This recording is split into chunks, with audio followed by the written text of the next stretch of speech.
औज़ुबिल्लाहि मिनश्शैतानिर्रजीम बिस्मिल्लाहिर्रहमानिर्रहीम अस्सलामु अलैकुम वरहमतुल्लाहि वबरकातुहू। उत्तर प्रदेश के मजलिस इत्तेहादुल मुस्लिमीन के सदर मोहतरम जनाब शौकत अली साहब, फिरोज़ाबाद के ज़िला सदर मोहतरम जनाब मेराज फिरदौसी साहब, फिरोज़ाबाद के इंचार्ज मेरे छोटे भाई जनाब एहतशाम अली बाबर साहब, शहर सदर इसरार साहब, जनरल सेक्रेटरी शहजाद साहब, शादानी साहब, मेहरान साहब, मोहतरम जनाब आसिफ इकबाल साहब, हमारे जनाब सद्दाम हुसैन साहब, आफ्ताब अंजुम साहब, एडवोकेट सगीर आलम साहब, डॉक्टर मेहताब चौहान साहब, फरहान जुबेरी साहब, नेमान नदवी साहब, इमरान बॉबी साहब, हमारे छोटे भाई पवन राव अम्बेडकर साहब, नौफल रोमानी साहब, जनाब डॉक्टर दिलशाद अहमद अब्दुल हमीद के कौमी सदर और मोहसिन हाज़रीन इकराम, शहनशीन बदश्री फरमा, मेरे मजलिस रुफ़ा, आप तमाम का बेहद शुक्रिया कि आपने अपना कीमती वक्त निकाल कर आज के जलसे में शिरकत की और अल्हम्दुलिल्लाह आपकी मौजूदगी इस बात का पैगाम देती है कि इंशाअल्लाह ताला फिरोज़ाबाद में मजलिस इत्तेहादुल मुस्लिमीन ने आपके दिलों में एक जगह बना ली है और जो मोहब्बत का मुज़ाहरा आज आप यहाँ पर अपनी मौजूदगी से कर रहे हैं वो यकीनन एक बेहतरीन पैगाम दे रहा है कि फिरोज़ाबाद में आप मुत्तहिद हैं और इंशाअल्लाह ताला इसी इत्तेहाद की ताकत और क़ुव्वत के बलबूते पर आने वाले विधानसभा के चुनाव में मजलिस इत्तेहादुल मुस्लिमीन को आप अपनी दुआओं से और अपने वोट से कामयाबी से हमकिनार करेंगे।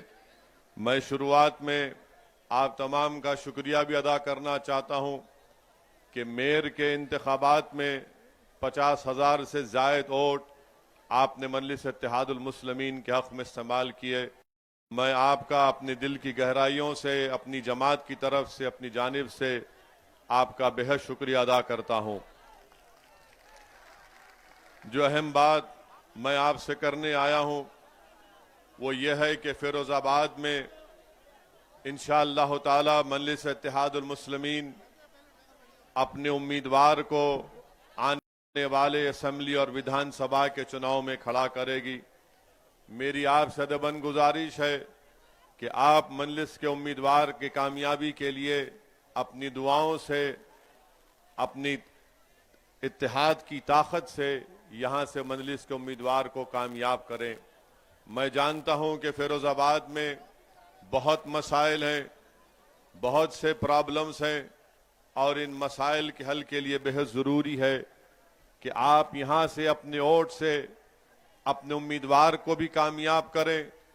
उत्तर प्रदेश में आप अपनी क़ियादत को, अपनी लीडरशिप को बनाएं। आप उत्तर प्रदेश में अपने हिस्से की हिस्सेदारी को हासिल करें और यही मजलिस इत्तेहादुल मुस्लिमीन का पैगाम है कि उत्तर प्रदेश में जहां पर हर समाज के पास उनकी एक लीडरशिप है, उनका नेता है, उनकी एक सियासी पहचान और ताकत है, अगर आज उत्तर प्रदेश में किसी बिरादरी का या किसी के पास अगर कोई नेता नहीं है तो उत्तर प्रदेश के 19% मुसलमानों के पास उनकी कोई सियासी ताकत भी नहीं है। ये लड़ाई मजलिस की, मेरे अजीज दोस्तों और बुजुर्गों, हिस्सेदारी की लड़ाई है और याद रखिए हिस्सा सिर्फ उसी को मिलता है जो अपने वोट से अपने कैंडिडेट को, अपने प्रत्याशी को, अपने उम्मीदवार को कामयाब करता है। हिस्सा उसी वक्त मिलेगा जब आप अपने वोट की ताकत से इन तमाम दीगर सियासी जमातों को ये बता देंगे कि जिस तरह दलित तबके ने, जिस तरह यादव तबके ने, जिस तरह बाघेलों ने, जिस तरह दीगर समाज के बरादरियों ने अपने अपना वोट इस्तेमाल करके अपनी बरादरी के लोग को, उनके नेता को कामयाब किया। मैं फिरोजाबाद और उत्तर प्रदेश आने का मकसद मेरा एक ही है कि यहां पर मुस्लिम अक़लियत की एक सियासी क़ियादत बने, और इसके लिए आपसे मैं गुजारिश करने आया हूं। आपके सामने मैं गिरेबान फैलाकर आपसे अपील कर रहा हूं कि अब की बार आपको अपनी जमात को मजबूत करना है, अपनी सियासी लीडरशिप को बनाना है। बहुत 60 साल का एक लंबा अरसा हो चुका कि हमने अपने वोट का इस्तेमाल तमाम पार्टी के हक में किया, मगर उन्होंने आपका वोट तो हासिल किया, अपनी बरादरी के नेताओं को मजबूत किया और मुस्लिम अक़लियत को यतीम और लाचार बनाकर छोड़ दिया। मेरे अजीज दोस्तों और बुजुर्गों, मेरे गयूर नौजवानों, याद रखिए हमारे मुल्क की जमहूरियत की तल्ख हकीकत यह है कि जिसके पास उसका नेता होगा उसी की आवाज को सुना जाएगा, जिसके पास उसका नेता नहीं होगा उसकी आवाज को सुनना तो दूर की बात, उसको दबाया जाता है, उसको कुचला जाता है, उस नौजवान के मुस्तकबिल को तारीक कर दिया जाता है। और यही हकीकत आपको समझने की जरूरत है। याद रखिए, जज्बाती तकारीर से या नारे लगाने से नेता नया लीडरशिप नहीं बनती। नेता और लीडरशिप बनेगी मुसलमानों की इंशाअल्लाह तो आपके इत्तेहाद और आपके वोट के जरिए बनेगी। और आपसे अपील कर रहा हूं कि ये काम आपको इस आने वाले विधानसभा में करना है।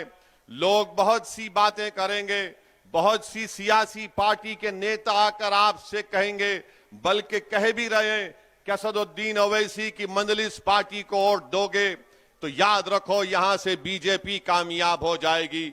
मैं उनसे पूछना चाहता हूं, बताओ लोकसभा के चुनाव में बसपा और सपा मिलकर लड़े तो सिर्फ 15 लोकसभा की सीट पर बीएसपी और समाजवादी के उम्मीदवार कामयाब हुए। माबाकी पर क्यों कामयाब नहीं हुए? क्या मंजलिस जिम्मेदार है इसकी? मेरे अजीज दोस्तों और बुजुर्गों, आप जानिए मेरी इस बात को कि इनको असदुद्दीन ओवैसी से जाती नफरत इसलिए है कि असदुद्दीन ओवैसी इन तमाम सियासी पार्टियों के आगे मैं अपने जमीर का सौदा करने के लिए तैयार नहीं हूं, मैं आपका वोट बेचने के लिए तैयार नहीं हूं। मेरी लड़ाई अगर है तो आपकी लड़ाई है। अगर हैदराबाद से असदुद्दीन ओवैसी फिरोजाबाद को आया है तो मैं अपनी मकबूलियत में इजाफा करने के लिए नहीं आया हूं, मैं अपनी अना की तस्कीन के लिए नहीं आया हूं। मेरे आने का मकसद एक ही है और इंशाअल्लाह अल्लाह मुझे जब तक जिंदा रखेगा मैं उत्तर प्रदेश को आता रहूंगा, फिरोजाबाद को आता रहूंगा।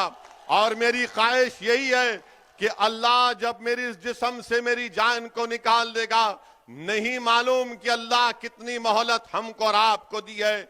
मेरी एक ही ख्वाहिश है कि जब इस दुनिया से अल्लाह मुझे बुला लेगा मैं उत्तर प्रदेश में मंजलिस के परचम तले मुसलमानों के एक लीडरशिप को देखना चाहता हूं। मेरी आपसे गुजारिश है, आपको हिस्सा उसी वक्त मिलेगा। याद रखो, रोज रोज अगर आप ये बैठकर सोचते होंगे कि मुझसे नाइंसाफी कैसे खत्म होगी, मेरे बच्चे के स्कूल का इंतजाम कैसे होगा, फिरोजाबाद में मेरे गली कूचों में साफ पीने का पानी कब आएगा, अगर आपको शिकायत है कि फिरोजाबाद में बिजली नहीं आती और जिसकी बिना पर आपको अपनी चूड़ियां बनाने में, गिलास की फैक्ट्री चलाने में मुश्किल होती है, तो मेरी आपसे ही गुजारिश है कि आज आपके सामने एक मुतबादिल है, एक विकल्प है मंजलिस के रूप में, आप इसको मजबूत करिए। मेरे अजीज दोस्तों और बुजुर्गों, फिरोजाबाद में यहां पर घंटा नगर में लोग को नौकरी मिलती थी, मगर आज महीने में सिर्फ 10 या 12 दिन का काम उनको मिलता है। बताइए इसका जिम्मेदार कौन है? इसका जिम्मेदार भारतीय जनता पार्टी है कि घंटा नगर में भी आज नौजवानों को रोजगार नहीं मिलता। आज आप देखते हैं कि फिरोजाबाद में, रुक जाइए, कोई किसी को मत करिए, रुक जाइए, आप रुक जाइए। फिरोजाबाद में अगस्त सितंबर में बुखार आया तो मीडिया ने लिखा कि 45 से लेकर 200 के दरमियान में मासूम बच्चों की मौत हो गई। इसका जिम्मेदार कौन है? इसका जिम्मेदार बीजेपी की सरकार है। आप बताइए कि टाइफाइड हो जाता है, मलेरिया हो जाता है, क्या क्या हो जाता है। पेड़ के नीचे बच्चों को लिटाकर वहां पर उनको ड्रिप दिया जा रहा था। उत्तर प्रदेश में बीजेपी की सरकार है। अब आप जाकर अगर बाबा से कहेंगे, मुख्यमंत्री से, कि अगस्त सितंबर में 45 और 200 के दरमियान में बच्चों की मौत हुई, तो बाबा बोलेंगे नाम फिरोजाबाद है इसलिए बुखार आ गया। बाबा के दिमाग पर यह नाम को हटाने का बुखार है। मुख्यमंत्री के दिमाग में यह नहीं आता कि बच्चे क्यों मर रहे हैं। बच्चे इसलिए मर रहे हैं क्योंकि बीजेपी की सरकार ने फिरोजाबाद में सिर्फ 17 पब्लिक हेल्थ सेंटर्स कायम किए। डॉक्टर का इंतजाम नहीं है, दवाएं नहीं है, कुछ नहीं है, मगर बाबा कहेंगे कि नाम बदल दो फिरोजाबाद का, बुखार नहीं आएगा, बच्चे नहीं मरेंगे। नाम बदलने से कुछ नहीं होता, काम करना पड़ेगा। मगर जहां कहीं भी नाम फिरोजाबाद होगा, नाम बदल दो, नहीं सुने ठोक दो, नहीं सुने जेल में डाल दो। ये इनकी पॉलिसी रही है। बीजेपी की सरकार पिछले 5 साल में उत्तर प्रदेश में कोई काम नहीं किया, कोई काम नहीं किया। मेरे अजीज दोस्तों और बुजुर्गों, नरेंद्र मोदी की दिल्ली में नीति आयोग ये कहती है कि फिरोजाबाद में 32% गरीब लोग रहते हैं। 32% गरीब लोग फिरोजाबाद में रहते हैं। बताओ आपने क्या किया? आप कहते हैं कि हमने नौकरियां दी। झूठ कहती है बीजेपी की सरकार, योगी की सरकार झूठ कहती है। डेटा बताता है कि 20 और 24 साल के बच्चों में बेरोजगारी में डबल इजाफा हो चुका है। 26 और 29 साल के नौजवान बच्चों में बेरोजगारी का इजाफा हो चुका है। नरेंद्र मोदी के पास इसका कोई जवाब नहीं है। नरेंद्र मोदी सिर्फ एक दिन में 4-4, 5-5 मरतबा अपने कपड़े पहनकर फोटो खिंचवाते हैं और समझते हैं कि पूरा मसला हल हो चुका है, पूरा मसला हल हो चुका है। आप बताइए, कीमतों में इजाफा हुआ नहीं हुआ? क्या जो कीमतों में इजाफा हुआ आपको उससे तकलीफ नहीं हो रही है? आप चूड़ियों का, ग्लास का काम करते, अब गैस पर काम हो रहा है। गैस की कीमतें बढ़ी नहीं बढ़ी? क्या एलपीजी गैस के सिलेंडर की कीमतें बढ़ी नहीं बढ़ी? अब ये सब हम बताएंगे तो बाबा बोलेंगे नहीं, वो वैसी भड़काऊ भाषण दे रहा है। यानी गैस का सिलेंडर 1400-1500 रुपए 14 किलो का, इसकी बात नहीं करेंगे। कितनों को नौकरियां दी बताओ तुमने फिरोजाबाद में? कितनों को नौकरी मिली? हाथ उठाओ। अब जब हम ये सवालात करते हैं तो योगी और मोदी बोलते कि ये भड़काऊ भाषण देता है। गिलास के लिए क्या किया आपने? आप चूड़ियां बनाते हैं, लोग सारी दुनिया में फिरोजाबाद की बनाई हुई चूड़ियां पहनते हैं। शादी होती है तो फिरोजाबाद की चूड़ियां दुल्हन पहनकर अपने घर से निकलती है। मगर इसी फिरोजाबाद में चूड़ी बनाने वालों के घरों को राख का खंडेर बनाकर रख दिया गया, उनकी सेहतों को बर्बाद करके रख दिया गया। जो दूसरों के घरों में खुशी ला रहे हैं, उनका घर आज गम में डूबा हुआ है, क्योंकि उनको बीमारियां उनका मुकद्दर बन चुकी हैं। मेरे अजीज दोस्तों और बुजुर्गों, इन्हीं बातों को समझाने के लिए मैं आपके दरमियान में आया हूं और आपसे अपील करने आया हूं कि आप मुत्तहिदा अपने वोट का इस्तेमाल करिए। और हां, मैं आपको यह भी बताने आया हूं कि मैं एक मुसलमान हूं, मैं एक मुसलमान हूं अल्हम्दुलिल्लाह। और मेरा अकीदा यह है कि अल्लाह मुसलमानों का भी खुदा है, अल्लाह हिंदुओं का भी खुदा है। जो मुसलमान नहीं, अल्लाह सब इंसानियत का खुदा है। अल्लाह रब्बुल आलमीन है, रब्बुल मुस्लिमीन नहीं है। मानते हैं ना इस बात को? आप मानते हैं ना? और मेरा मानना यह है कि अल्लाह इंसाफ करने वाला है, अल्लाह ही इंसाफ करने वाला है ना। हमारा मानना यह कि अल्लाह सुब्हानहू तआला इंसाफ करेगा, अल्लाह सुब्हानहू तआला दुनिया में भी इंसाफ करेंगे, और अल्लाह जब हशर का मैदान खड़ा होगा तो अगर कोई राय बराबर नेकी करेगा तो अल्लाह उसका सिला देगा, कोई राय बराबर गुनाह करेगा तो उसका अल्लाह के पास उसको जवाब देना है। ये मेरा अकीदा है। अब आप बोलेंगे संविधान में ये कहां से है? बीजेपी के लोग बोलते संविधान में कहां से आया? संविधान में जिसको बाबा साहिब अंबेडकर ने बनाया उसका प्रियम्बल में लिखा हुआ है liberty of thought and religion, यानी आजादगी, मुझे अपने मजहब पर उसकी अकीदे पर चलने का इख्तियार दिया गया है। तो जब हम ये बात करते हैं तो बोलते हैं देखो ओवैसी भड़काऊ भाषण दिया। मैं नरेंद्र मोदी से पूछना चाहता हूं, आप देश के प्रधानमंत्री हैं, अरे कानपुर की 45 मिनट की मेरी तकरीर आपको सिर्फ 45 सेकंड दिखे उसमें, और वो भी झूठ। मोदी और योगी को असदुद्दीन ओवैसी को दिखाना पड़ रहा है झूठ के लिए। अरे सच्चाई का नाम असदुद्दीन ओवैसी है, याद रखो, मोदी और योगी। और हम क्या बोले उसमें, क्या बोले उसमें? पहले तो चोरी से झूठा वीडियो डाले, जब उसके बाद हमने पूरा वीडियो डाला तो पूरे गैब सन्नाटा। हम बोले चलाओ, बताओ इसमें हमने क्या किया। हमारा अकीदा ये, मेरा फेथ ये है कि हमने कुरान करीम में पढ़ा, हमने बुजुर्गों और नेक बंदों के पैरों के पास उलमाओं की सोबत में बैठकर सुना। क्या सुना हमने? कि फिरौन था ना फिरौन, फिरौन हार गया ना मूसा के सामने, हारा ना फिरौन। तो हम क्या बोलते कि फिरौन की हार हक की जीत है ना? फिरौन की हार हक की जीत है। नमरूद हजरत इब्राहिम के आगे खत्म हो गया, तो हम क्या बोलते? सच्चाई की कामयाबी है, नहीं है। हम नहीं कहते कि नमरूद की नाकामी सच्चाई की कामयाबी है। क्या हम ये नहीं बोलते कि करबला में इमाम हुसैन ने अपनी गर्दन कटाई मगर यजीद हार गया? क्या हम नहीं कहते ये बात को? अब जब मेरा अकीदा ये है, आपके पेट में दर्द क्यों हो रहा है? ये कह रहे हैं कि ओवैसी को नहीं कहना चाहिए था, ओवैसी को यह कहना चाहिए था कि फिरौन जीत गया, नमरूद जीत गया, खुदा ना खास्ता यजीद जीत गया।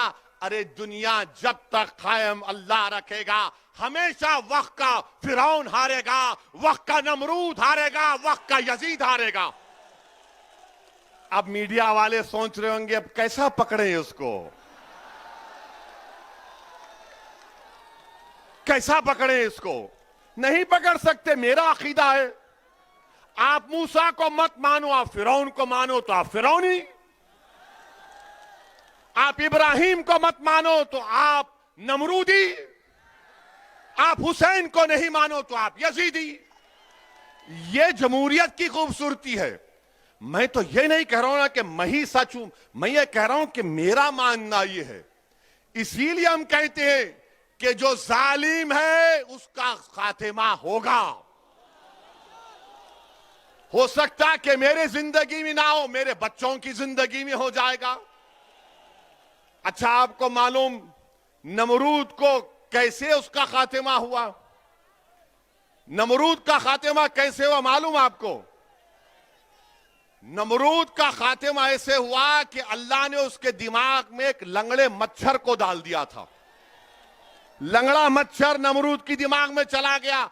अब उस नमरूद के पास वक्त का बादशाह था। उसके पास जो कोई मिलने आता तो उससे कहा जाता, बादशाह सलामत से मिलने से पहले उसके सर पर एक थप्पड़ मारना पड़ेगा तुमको, क्योंकि उसका मच्छर जो दिमाग में अल्लाह ने डाल दिया था उससे उसको राहत मिलती थी। ये हमारा अकीदा है। आप ये कह रहे हैं ये क्यों बोले? ये नहीं बोलना चाहिए। अरे तुम होते कौन हो? क्या मैं तुम्हारी जबान में बोलूं? क्या तुम्हारी जबान मेरे मुंह में है? क्या तुम्हारी सोच मेरी दिमाग में नहीं? हमारे मुंह में हमारी जबान है, तुम्हारी जबान नहीं है। हमारे मुंह से जो बात निकलेगी वही सदाकत है, वही सदाकत है। अरे इख्तिदार पर बैठकर बड़ी बड़ी बातें करते हैं कि असदुद्दीन ओवैसी को ये नहीं बोलना चाहिए था, वो नहीं बोलना चाहिए था। अरे मैं क्या तुमसे पूछ रहा हूं? मैं बोलूंगा अपनी बात को, आपको पसंद नहीं है कान में रुई लगाकर बैठ जाओ। मगर सच्चाई यही है, सच्चाई को बयान करना जरूरी है। और अब तो हद यह हो गई कि हम अपने मरने वालों का भी जिक्र नहीं करेंगे, हम अपने मरने वालों का भी जिक्र नहीं करेंगे, हम जुल्म का जिक्र नहीं करेंगे, हम मजलूम का जिक्र नहीं करेंगे, हम मरने वालों का जिक्र नहीं करेंगे, जिंदों को दबाया जा रहा है उनके दबाने का जिक्र नहीं करेंगे। बीजेपी और ये तमाम सेकुलर जहन रखने वाली पार्टियां ये चाहती हैं कि असदुद्दीन ओवैसी जालिम का साथ दे। याद रखो, अल्लाह जब तक जिंदा रखेगा असदुद्दीन ओवैसी और मजलिस का एक एक रुकन जालिम का नहीं मजलूम का साथ देंगे। जब तक अल्लाह हमको जिंदा रखेगा हम कातिल का नहीं मकतूल के इंसाफ के लिए लड़ते रहेंगे। हम कातिलों का साथ नहीं देंगे, मकतूलों का साथ देंगे। हम ताकतवरों का साथ नहीं कमजोरों का साथ देंगे। और हमारी आंखों में जो सबसे कमजोर है वो हमारी नाकों में सबसे ताकतवर है। अगर जुल्म मुसलमान किसी हिंदू पर करेगा हम उस हिंदू का साथ देंगे, मजहब को बीच में आने नहीं देंगे, जुल्म को देखेंगे, जालिम को पहचानेंगे। ये बात इनको जब समझ में नहीं आती, ये समझते हैं कि हम आके बाजा बजा दें इनका, मोदी का, योगी का, अखिलेश का, कांग्रेस का। अरे तुम्हारा बाजा नहीं बजाएंगे। अब हम बात करेंगे हिस्सेदारी की। कानपुर की तकरीर पर बड़ा उछाला, क्या किया, क्या कहा मैंने? एक 80 साल के बूढ़े को उसकी दाढ़ी को लोचा गया और उसके जिस्म पर पेशाब कर दिया गया। मैं ना जिक्र करूं इसका, नहीं बोलूं इसकी बात, बोलो आप फैसला करो। मैं वोट हासिल करने के लिए नहीं कह रहा हूं। 80 साल का बूढ़ा अगर हिंदू भी होता तो वैसी लड़ता, उसके लिए लड़ता रहेगा। मगर आप बात ही नहीं करते, आप बोलते ही नहीं। अब तो ऐसा बना दिया जा रहा है कि हम अपने जुल्म का, अपने कमजोरों का भी जिक्र ना करें। मेरे अजीज दोस्तों और बुजुर्गों, यहां पर मैं आप तमाम के दरमियान में खड़े होकर अल्लाह से दुआ करता हूं। अब हम दुआ भी कर रहे हैं तो इनको पसंद नहीं आ रहा बीजेपी के लोगों को। कैसे दुआ कर रहा है ये? दुआ करना है, आप आमीन बोलो मत बोलो, अल्लाह सुनने वाला है। मैं अल्लाह से दुआ करता हूं कि CAA NRC का जो एहतजाज यहां पर आपने किया, आप तमाम लोग काबिल मुबारकबाद है, मैं आपको सलाम करता हूं। अल्लाह आपकी इन तमाम कुर्बानियों को अल्लाह कबूल करे। आपने बड़े मसाइब और मुश्किलात में उस एहतजाज को किया, अल्लाह आपकी एक एक कुर्बानी को अल्लाह कबूल करे और अल्लाह आप तमाम के दर्जात में बुलंदियां अता फरमाए। अल्लाह सुब्हानहू तआला, आपने हक का साथ दिया था, अल्लाह हक को गालिब करेगा। इसलिए कि कुरान में अल्लाह ने फरमाया, खुल जाओ लख व ज़हक़ुल बातिल इन्नल बातिला काना ज़हूक़ा। हक आया और बातिल पर गालिब होकर रहेगा। ये मेरा अकीदा है, आप मत मानो। मेरा फेथ है, liberty of thought and religion Bharat के संविधान का हिस्सा है। आपको नहीं मानना मत मानो। मैं अल्लाह से दुआ करता हूं कि यहां पर जो पुलिस की फायरिंग में मोहम्मद शफीक जो 40 साल के थे उनको शहीद कर दिया गया, उनकी जान ले गई। अरमान 24 साल का बच्चा, मुखीम 20 साल का, रशीद 27 साल का जो अपाहिज था, सीधा हाथ काम नहीं करता था, मोहम्मद अबरार 26 साल का, मोहम्मद हारून 36 साल का, नबी जान 22 साल का। मेरी अल्लाह से दुआ है कि अल्लाह सुब्हाना व तआला हशर के मैदान में अल्लाह उनको उसी कपड़ों से उठाएगा। तुम देखना, हम गवाह रहेंगे इंशाअल्लाह। और तुम इनको मुर्दा मत समझो, ये जिंदा है, क्योंकि कुरान में अल्लाह ने फरमाया कि शहीदों को मुर्दा मत कहो, अल्लाह उनको ग़िज़ा देता है। मेरी अल्लाह से दुआ है, अगर आप इन मक़तूलीन, इन जिन हजरात को शहीद कर दिया गया CAA-NRC के एहतजाज में, अगर आप उनके माँ बाप को जानते हैं, उनके दोस्त को, उनको भाई को जानते हैं, तो मेरा पैगाम पहुंचाना, उनसे कहना है कि मैं तुम्हारा बेटा नहीं हूं, मगर मैं तुम्हारे गम को अपने सीने में महसूस करता हूं। मैं तुम्हारा भाई नहीं हूं, मगर मैं तुम्हारे गम को महसूस करता हूं। मैं ये बात वोट बटोरने के लिए नहीं कह रहा हूं, बहैसियत इंसान कह रहा हूं, बहैसियत इंसान कह रहा हूं कि जिसके घर में नौजवान बेटा मर जाता है, उसकी मां को मालूम, उसके बाप को मालूम। जो मां 9 महीने तक अपनी औलाद को अपने पेट में पालती है, उस पे क्या गुजर रही होगी अल्लाह ही जानता हो, घर वाले जानते। मेरा पैगाम पहुंचाना मेरे भाई, पैगाम पहुंचाना मोहम्मद शफीक, अरमान, मुकीम, हारून, नबी जान, रशीद और अबरार के घर में कि एक दीवाना आया था, अपनी दीवानगी का इजहार कर कर चला गया। आज दीवानगी की जरूरत है, याद रखो। अक्लमंद को कभी मंजिल नहीं मिलती, अक्लमंद को कभी मंजिल नहीं मिलती, जुनूनी को, दीवाने को मंजिल मिलती है। क्योंकि जब तुम अकल से पूछोगे फिरोजाबाद में मजलिस जीती गई क्या, तो अकल बोलेगी और डिवाइड हो जाएंगे। जब तुम दिल से पूछोगे तो दिल बोलेगा प्यारे कूद जा का दरिया, डूब के निकलेंगे इंशाअल्लाह ताला। अकल और दिल दोनों में हमेशा झगड़ा होता है। और ये तमाम सेकुलर पार्टियां और बीजेपी ये हमारे दिमाग से खेलते हैं, ऐसा हो जाएगा, वो हो जाएगा। अरे क्या क्या नहीं हो गया अब तक, अब क्या करना बाकी है बताओ आप मेरे भाई। क्या यह बात गलत नहीं है कि एक 32 साल अहमद नबी, जिसको CAA के प्रोटेस्ट में गिरफ्तार किया गया था, अहमद नबी को भी मेरा सलाम। अहमद नबी कैंसर का पेशेंट था, यहां की पुलिस ने गिरफ्तार किया, उसको कीमियोथेरेपी ले जाने की इजाजत नहीं दी। अब आप बोलेंगे कहां से कह रहे हैं, मीडिया की रिपोर्ट है, मुझ पर केस बुक करना करो, मैं तो आपका समधी बनने या दामाद बनने तैयार हूं।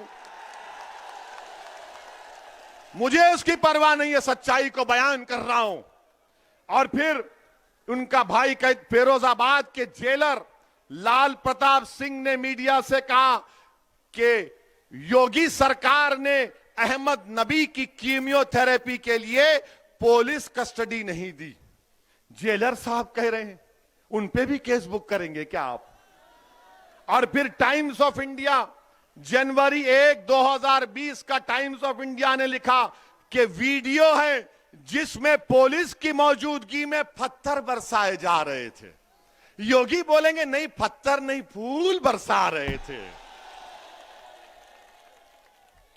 ये सब है, इसका जिक्र क्यों कर रहे हो? वैसी करूंगा जिक्र, क्योंकि दुनिया में जब तक नाइंसाफी का जिक्र नहीं होगा, इंसाफ नहीं होगा। याद रखो, नाइंसाफी का जिक्र करना जरूरी है इंसाफ को मजबूत बनाने के लिए।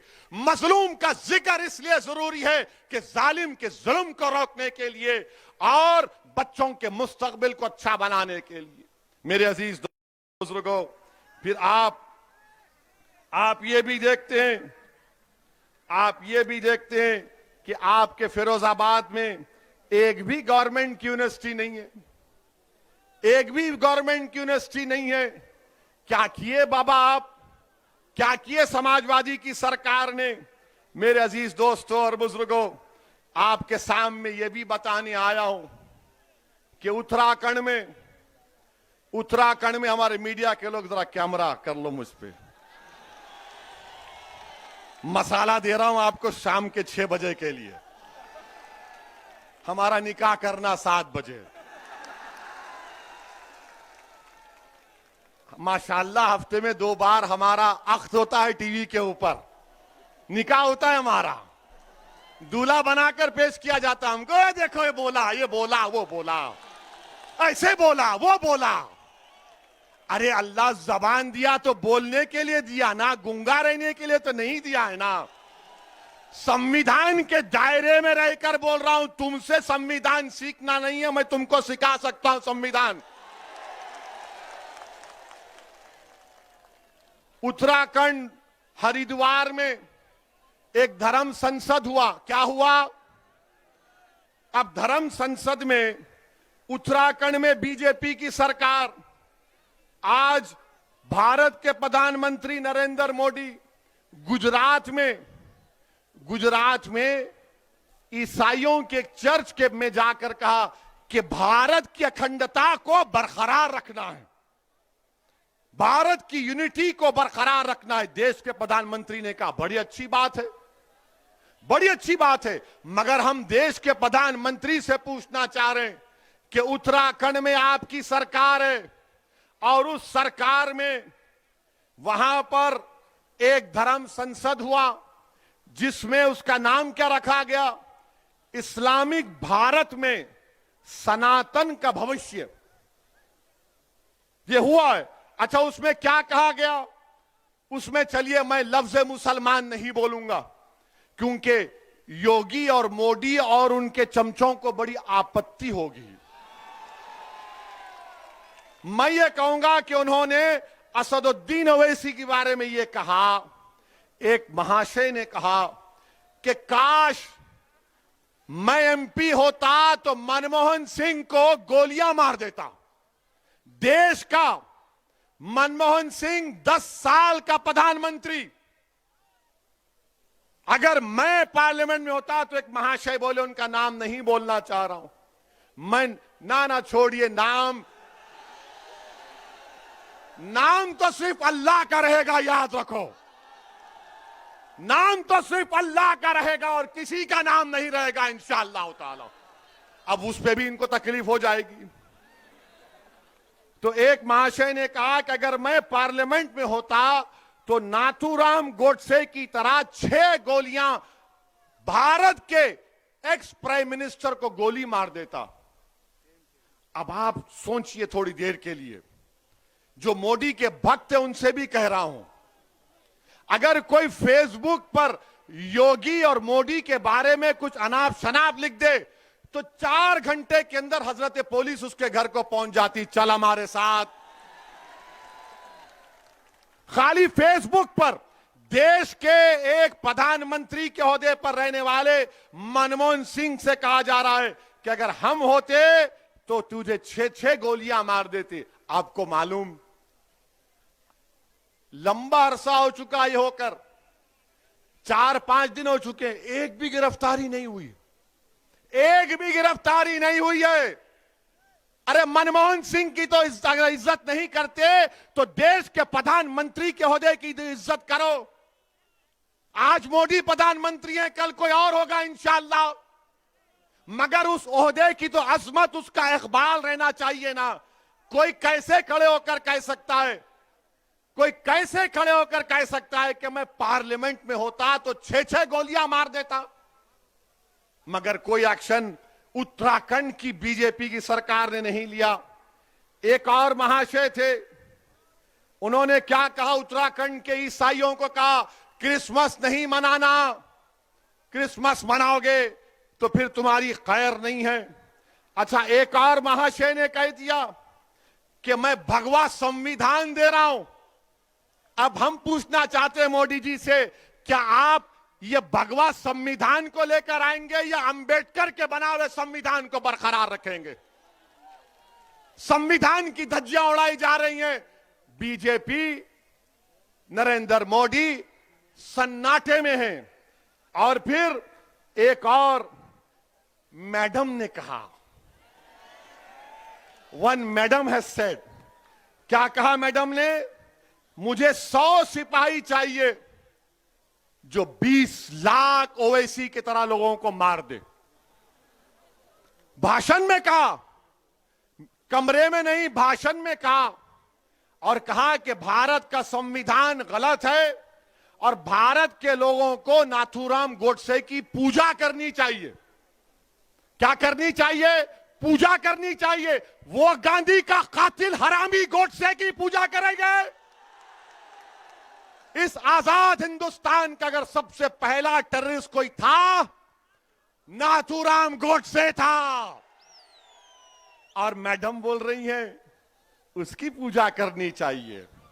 अच्छा, एक और महाशय बोले, क्या बोले कि आप वो अपील कर रहे हैं, अपने हिंदू भाइयों से कह रहे हैं, मुझे यकीन है कि हिंदू भाई उसका नहीं मानेंगे, कह रहे हैं कि हथियार उठा लो ताकि 2029 में कोई मुसलमान प्रधानमंत्री ना बन जाए। और फिर वही एक और साहब कह रहे हैं कि जिस तरह म्यांमार में रोहिंग्या मुसलमानों को उनके मुल्क से निकाल दिया गया, उसी तरह मुसलमानों से उस तरह का हशर करना चाहिए। कोई मुकदमा नहीं, कोई गिरफ्तारी नहीं। और फिर एक और महाशय ये कह रहे हैं कि शस्त्र रखो, तलवार रखो और जंग तलवार के जोर पर जीती जाएगी। और फिर एक और महाशय ने कहा कि मुसलमानों के गांवों को खाली कर दो। और एक और महाशय ने कहा कि जब तुम हमारी इस धर्म संसद से जाओगे तो ये इरादा करके जाओ कि किसी को नहीं छोड़ा जाएगा, रोहिंग्या मुसलमानों की तरह भारत के मुसलमानों का हशर कर दिया जाएगा। मैं नरेंद्र मोदी से एक सवाल कर रहा हूं, आपने गुजरात में आज कहा कि देश की यूनिटी को, अखंडता को बरकरार रखना चाहिए। बताओ, देश के प्रधानमंत्री, आप मेरे भी प्रधानमंत्री हैं, आप देश के प्रधानमंत्री हैं, आपने भारत के संविधान पर हल्फ लेकर भारत के तमाम नागरिकों की हिफाजत का जिम्मा आपने लिया है। बताओ क्या आप इनकी बातों से मुत्तफिक हैं? अगर नहीं है तो फिर ये खुले क्यों घूम रहे हैं? और बाबा ये बताओ, ठोक दो, क्या करोगे तुम अब? ये धर्म संसद में इस तरह की बकवास कही गई और वहां के डीजीपी साहब कहते हैं अनलॉफुल एक्टिविटीज प्रिवेंशन एक्ट नहीं लगेगा। डीजीपी साहब, हमको भी थोड़ा कानून आता है, आपकी तरह नहीं आता होगा, मगर भारत का कानून यह है कि जब भारत की आर्मी से कह रहे हैं लोग मुसलमानों को मार दो, तो क्या आप 121A का दफा नहीं लगा सकते? क्यों नहीं लगाया आपने, मेरा एक सवाल। और फिर आप 124A लग सकता है, धमकी 503 लग सकता है, आर्म्स एक्ट लग सकता है, और फिर आप सेक्शन 108 अबेटमेंट लग सकता है। और अगर यूएपीए नहीं लग सकता तो झूठ, यूएपीए में आप इन तमाम ऑर्गेनाइजेशन को बैन करो इनको, जो मनमोहन सिंह को मारने की धमकी दे रहे हैं, जो मुसलमानों को, भारत के मुसलमानों को, रोहिंग्या मुसलमानों का हाल करना चाहते। कुछ एक्शन बीजेपी नहीं लेगी। मेरे अजीज दोस्तों और बुजुर्गों, ये इस तरह की बातें ये लोग कर रहे हैं और बीजेपी के लोग ओवैसी की 45 सेकंड की तकरीर पे पेट में दर्द हो जाता है। आप सोचिए, नहीं ये जज्बात में लाने के लिए नहीं कह रहा हूं, याद रखिए, ये अंग्रेजी में बोलते ना, नहीं ये फ्रिंज है, ये फ्रिंज नहीं, ये मेन एलिमेंट है। जो बीजेपी इनकी सरपरस्ती कर रही है, बीजेपी इनकी तायीद कर रही है, संघ परिवार इनकी सरपरस्ती कर रही है और इस तरह के बुरे ख्यालात इनके हैं। अब बताओ आप कि एक मजहब के मानने वालों को, जो भारत के बाइज्जत शहरी हैं, अकलियत हैं, अल्पसंख्यक हैं, माइनॉरिटी हैं, उनको मारने की बातें हो रही हैं और कोई केस, कोई गिरफ्तारी अब तक नहीं होती। अच्छा, अब सवाल यह पैदा होता है कि क्या अखिलेश यादव की पार्टी ने इनके खिलाफ कंप्लेन की? उत्तराखंड में भी समाजवादी है, कांग्रेस इलेक्शन लड़ने जा रही है, क्या कांग्रेस ने कंप्लेन दी? किसने दी? मजलिस इत्तेहादुल मुस्लिमीन के डॉक्टर नैयर कासमी ने जाकर कंप्लेंट दी। क्यों कंप्लेंट नहीं दी समाजवादी और कांग्रेस ने? तो बोलेंगे वो वोट नहीं मिलेगा हमको, वो वोट नहीं मिलेगा हमको। अरे तुम वोट की क्यों बात कर रहे? देश को बचाओ। जब देश बचेगा तो जमहूरियत रहेगी। ये देश में अनार्की पैदा करना चाह रहे, मगर समाजवादी कुछ नहीं बोलेगी, कांग्रेस कुछ नहीं बोलेगी। और क्या बोलेगी? ये ओवैसी का भड़काऊ भाषण होता है, ये भड़काऊ भाषण देता है। मैं एक एक लफ्ज को सच्चाई के साथ बयान कर रहा हूं, एक एक लफ्ज को सच्चाई के साथ आपके सामने बयान किया हूं। और जब मैं ये कहता हूं कि याद रखो ये अंधेरी रात लंबी रहने वाली है, ये अंधेरी रात लंबी रहने वाली है, मैं आपसे अपील कर रहा हूं कि मुत्तहिद हो जाओ। अपनी इत्तेहाद की ताकत पर तुम शमा जलाओ, तुम रोशनी फैलाओ। ये अंधेरा छट जाएगा तुम्हारी इत्तेहाद की ताकत पर। मजलिस के मुखालिफिन मुझे फोन करके धमकी देते हैं कि ओवैसी तू उत्तर प्रदेश में तुझे खाक में मिला देंगे, ओवैसी तुझे उत्तर प्रदेश में जला देंगे। तो सुनो, मैं तुमसे कह रहा हूं, तुम मुझे जलाओगे भी, तुम मुझे खाक में डालोगे, मेरा जलना कई घरों को रोशन कर देगा इंशाअल्लाह ताला। मैं रोशन करना चाहता हूं। मुझे जाना है इस दुनिया से एक दिन। मुझे डर इस बात का है मैं गुनाहगार हूं, सियाकार हूं, और अल्लाह जानता है ओवैसी क्या है। मुझे डर सिर्फ इस बात का होता है कि अल्लाह के सामने जब हम सब खड़े होंगे, ओवैसी क्या जवाब देगा। हशर का मैदान होगा, शाफ़े रोज़े जज़ा मोहम्मद मुस्तफ़ा सल्लल्लाहु अलैहि वसल्लम भी होंगे, क्या सहाबाए किराम होंगे, सैयदुल शुहदा अमीर हमजा होंगे, फारूक आजम होंगे, सिद्दीक अकबर होंगे, उस्मान जुल्नूरैन होंगे, शेर खुदा अली होंगे, हसन और हुसैन होंगे, हमारी अज़वाज मुतहरात सल्लल्लाहु अलैहि वसल्लम होंगी, गरीब नवाज होंगे, सब होंगे। तो हम क्या नजर मिलाऊंगा मैं? यही चीज डराती है मुझे, इसीलिए छोटी सी कोशिश कर रहा हूं। मुझे मालूम कि मैं अददी एतबार से, दौलत के एतबार से इन ताकतों से मुकाबला कोई बोलेगा नहीं कर सकते। मेरे पास एक ही ताकत है, वो अल्लाह की जात पर तवक्कल करके हम मुकाबला करते। मुझे आप पे ऊपर एतमाद है, मुझे आपकी मोहब्बतों पर एतमाद है, मुझे आपकी सोच पर एतमाद है, और आप में अब जो तब्दीली पैदा हो रही है, मुझे उस पर पूरा यकीन है कि लड़ाई हिस्सेदारी की लड़ाई होगी इंशाअल्लाह ताला। आपने नहीं देखा कि परसों अलीगढ़ में क्या हुआ? अलीगढ़ में समाजवादी का जलसा हुआ, समाजवादी का जलसा हुआ। जयंत चौधरी साहब खड़े हैं, अलीगढ़ का 10 साल का एमएलए, उसका नाम क्या है? जमीरुद्दीन, जमीरुल्लाह।